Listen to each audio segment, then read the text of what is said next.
우리가 사사기 사사들을 살펴보고 있는데 거의 공통적이긴 하지만 삼손의 생애를 그동안 이제 쭉 우리가 며칠 동안 큐티를 했는데 이 삼손의 생애를 보면 정말 뭔가 뒤죽박죽 정리가 안 된 찜찜한 구원자를 보게 됩니다.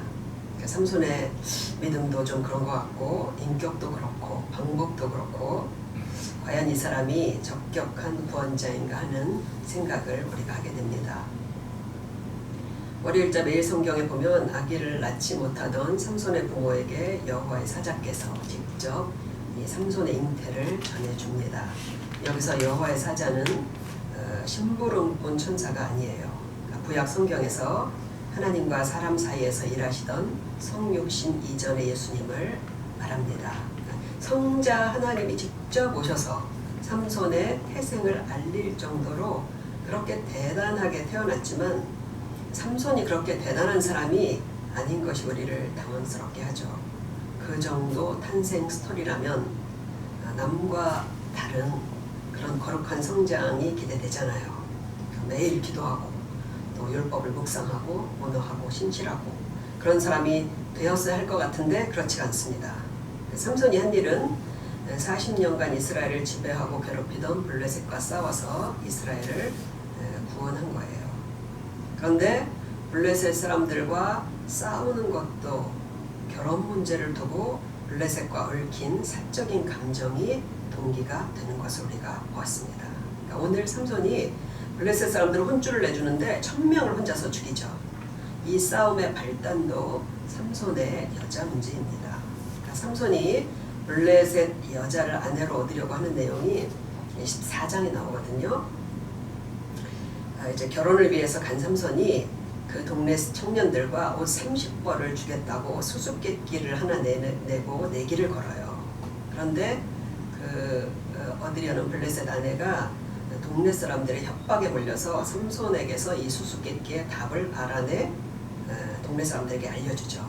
이에 분개한 삼손은 다른 동네 가서 30명을 쳐 죽이고 그리고 그들의 옷을 벗겨서 내기한 사람들에게 던지고 아내를 처가에 두고 자기 집으로 돌아갑니다.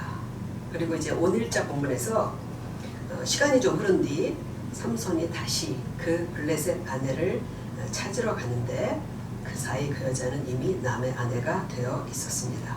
거기에서 다시 분개한 삼손과 처가댁과의 갈등에서 시작된 게 오늘의 큰 싸움인 거예요. 그러니까 흥미로운 것은 뒤에 이제 앞으로 펼쳐질 삼손이 마지막 죽으며 블레셋의 고관 대작들을 거의 전멸시키게 되는데 그것 역시 여자 문제로 시작됩니다.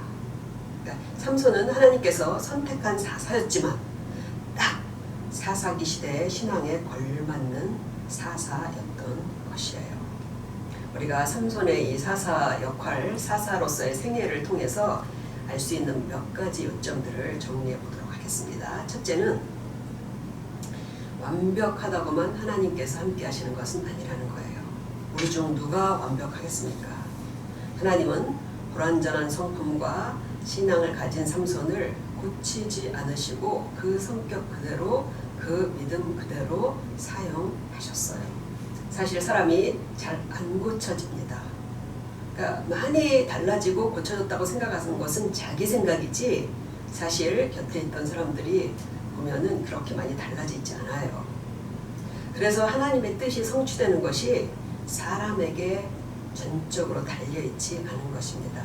우리가 반드시 철저히 훈련받고 정죄되고 다듬어져야만 하나님이 우리를 통해서 무언가 하는 것이 아니에요. 누구와 같아져야 할 필요도 없습니다. 하나님은 우리를 다 각자의 개성으로 창조하셨어요. 왜냐하면 그것이 좋으셔서. 우리가 만약에 자식 5을 낳는데 5명이 똑같다고 생각을 해보세요. 얼마나 답답하고 지루한 일입니까? 하나님은 우리를 창조하신 그대로 사랑하시고 또 내게 주신 믿음만큼 사용하십니다. 그러니까 주의를 많이 해서 자랑할 게 없는 것은 하나님이 돈이고 재능이고 믿음이고 주시고 그만큼 사용하시는 것이기 때문입니다. 우리는 1달란트를 받았었든 5달란트를 받았든 자신이 받은 대로 하나님을 성실히 따르고 주님께 돌려드리면 되는 것입니다. 두 번째, 하나님은 아무리 연약하다고 해도 주 밖의 사람들이 아니라 주님 안에 있는 사람들, 하나님이 구원하고 부르신 사람들과 함께 일하십니다. 14장을 보면 이런 부족한 인격의 삼손이라 할지라도 하나님께서 그를 사랑하셨다고 그래요. 13장 24절을 보면 13장, 그 여인이 아들을 낳음에 그의 이름을 삼손이라 하니라. 그 아이가 자라매 여호와께서 그에게 복을 주시더니 여호와의 영이 그를 움직이기 시작하셨더라. 어떤 삼손일지 다 아셨지만 그에게 복을 주시고 여호와의 영이 삼손과 함께 일하셨다는 거예요. 누가 하나님의 뜻을 따라 살아갈 수 있고 하나님의 일을 할 수 있냐면 하나님께 뽑힌 사람이 하는 것이고, 하나님이 그에게 복을 주셔서 성령께서 그를 움직이시는 것입니다. 셋째, 삼손은 그 시대의 사람들, 이스라엘 사람들과 분명히 달랐어요. 삼손은 하나님께서 자신을 이스라엘의 구원자로 삼으셨다는 것을 분명히 알고 있었습니다. 삼손은 충동적이고 다혈질에다 여자를 좋아하는 성품에도 불구하고 나시린으로 살았습니다. 나시린은 사람들이 그렇게 좋아하는, 그 기쁘게 하는 술을 입에 대지 않아야 하고, 부정한 것을 만지지 말아야 하고, 머리를 맵시 있게 꾸미지 못하고 촌스럽게 길러야 했습니다. 그러니까 삼손은 하나님이 자신에게 정해주신 나시린의 길을 가기 위해 남들이 즐기는 권리와 일상의 얼마간을 하나님께 바쳤던 사람입니다. 사역자들 중에는 내셀 곳 없고 또 교인들이 자랑스럽게 생각할 만한 대단한 실력이나 명성이 없는 사람들이 더 많아요. 그러나 그런 이름 없는 사역자들, 그들도 아무 영광 없이 묵묵히 주의 길을 가는 사람들입니다. 이름 없는 사역자들의, 이런 작은 사역자들의 헌신이 없다면 힘센 양들에게 치이고, 그리고 영양실조 걸린 양들을 먹이고 돌볼 사람이 없는 것입니다. 사역자들은 남들처럼 즐길 수 있는 자기 권리를 포기하고 대가 없이 섬긴다는 사실에서 성도들은 이것을 인정하고 격려해야 되리라고 믿습니다. 네 번째, 오늘 본문에서 유다 사람들은 어떻게 하느냐? 삼손을 결박해서 블레셋에 넘겨줍니다. 그러니까 삼손과 힘을 합쳐서 블레셋을 정벌하고 자유를 얻어야 할 유다 사람들이 삼손을 꼼짝 못하게 밧줄로 묶어서 블레셋에 넘겨준다는 거예요. 그러니까 사람 관계에서 누구나 당함직한 이야기죠. 한때는 좋았었지만 이익에 따라서 얼굴을 바꾸는 게 사람입니다. 그게 자기를 보호하고 자기의 왕국을 세우려는 사람의 본성이기에 우리는 그런 것도 이해를 해야 합니다. 자기들이 원하는 메시아가 아니라고 예수님을 결박해서 로마에 넘겨준 이스라엘의 조상다운 짓을 지금 삼손에게 이들이 하고 있는 것입니다. 이럴 수 있는 게 사람이라는 것을 우리는 알아야 합니다. 다섯째, 오늘 삼손이 블레셋과 이제 싸우는데, 삼손이 블레셋과 싸우는 것을 보면요, 여러 가지가 복합적이에요. 나시린의 사명이 있었어요. 본인에게. 그거 플러스 동족에 대한 사랑도 있었어요. 거기 플러스 자기 다혈질의 감정도 있었어요. 그거 플러스 개인적인 복수도 있었습니다. 그러나 하나님은 그런 불완전한 동기들이 있다 해도 그를 통해 일하신 거예요.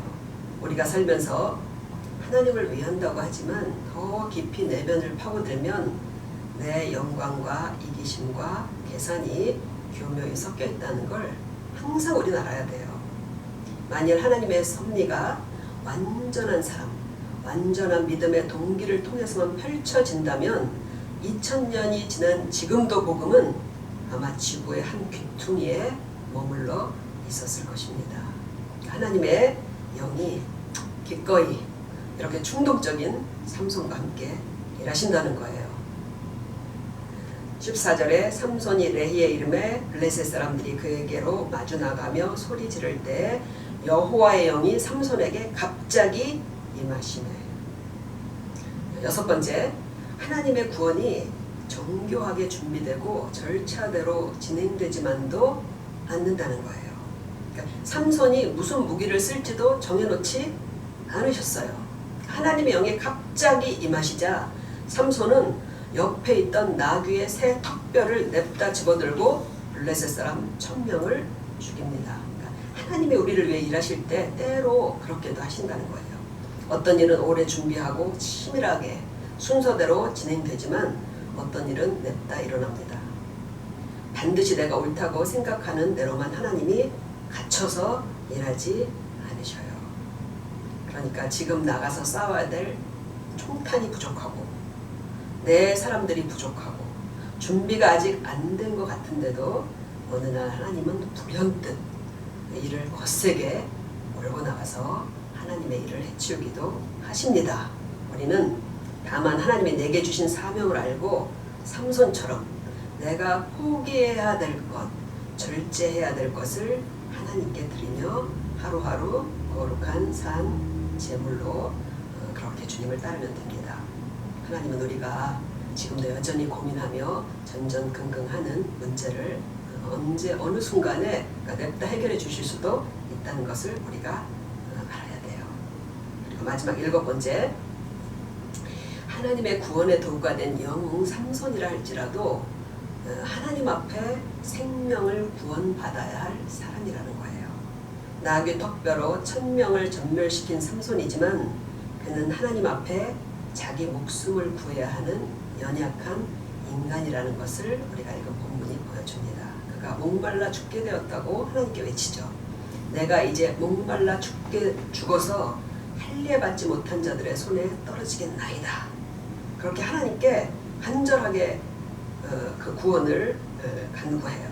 그러니까 어떤 신학자는 이 순간이 삼손이 가장 사사다운 순간이라고 그렇게 말하더군요. 그러니까 영웅 삼손이 아니라 하나님께 생명을 구하는 이 순간, 사사시대 그 누구에게도 볼 수 없던 하나님께 대한 믿음이 성광처럼 이 사사기를 밝히는 거예요.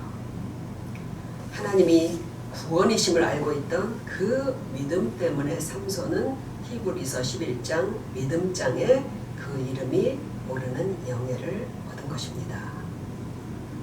우리가 가장 하나님의 자녀다운 때도 마찬가지라고 생각합니다. 오늘 밤 하나님, 제가 죽어가고 있으니 저 좀 도와주세요. 제가 이러다 망할 것 같습니다. 하나님, 저 좀 도와주세요. 이렇게 기도한다면 그것이 우리가 가장 주님의 자녀다운 것이고, 그런 우리의 간절함에 하나님은 자기 자녀를 반드시 붙들어 주시고 응답해 주실 것입니다. 우리 함께 기도하도록 하겠습니다.